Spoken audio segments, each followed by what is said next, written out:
আমাদের এই জীবন শেষ হয়ে যাবে, এই পৃথিবীটার অস্তিত্ব বিলীন হয়ে যাবে।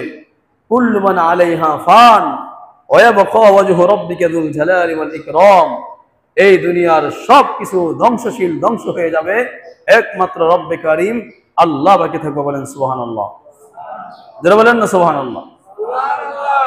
আসমানের নিচে, শুধু আসমানের নিচে নয়, আল্লাহ পাক রব্বুল আলামিনের আরশ আযীমের নিচে, জমিনের উপরে, জমিনের নিচে কুল মাখলুকাত, যত সৃষ্টিজীব আছে, যত কিছু আছে, সব কিছুকে আল্লাহ তাআলা ধ্বংস করে দিবেন, সব কিছু ধ্বংস হয়ে যাবে, একমাত্র আল্লাহ পাক রব্বুল আলামিন বাকি থাকবেন। বলেন সুবহানাল্লাহ।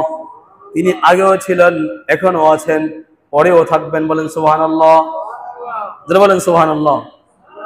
কুল্লু শাইইন হালিকুন ইল্লা ওয়াজহা লাহুল হুকমু ওয়া ইলাইহি তুরজাউন।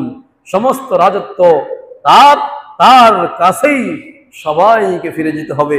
কি হিন্দু, কি খ্রিস্টান, কি বৌদ্ধ, কি পৌত্তলিক, কি নাসারা, এমনকি কি নাস্তিক, কি মুসলমান, সকলকেই তার কাছেই ফিরে যেতে হবে। বলেন সুবহানাল্লাহ।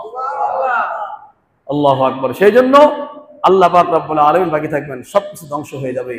এই দুনিয়া ধ্বংস হয়ে যাওয়ার পরে আল্লাহ পাক রব্বুল আলামিনের পয়গম্বর নবী আলাইহিস সালাতু ওয়াস সালামরা, ওনারাও মৃত্যুবরণ করেছেন, ওনারাও দুনিয়া থেকে চলে গিয়েছেন।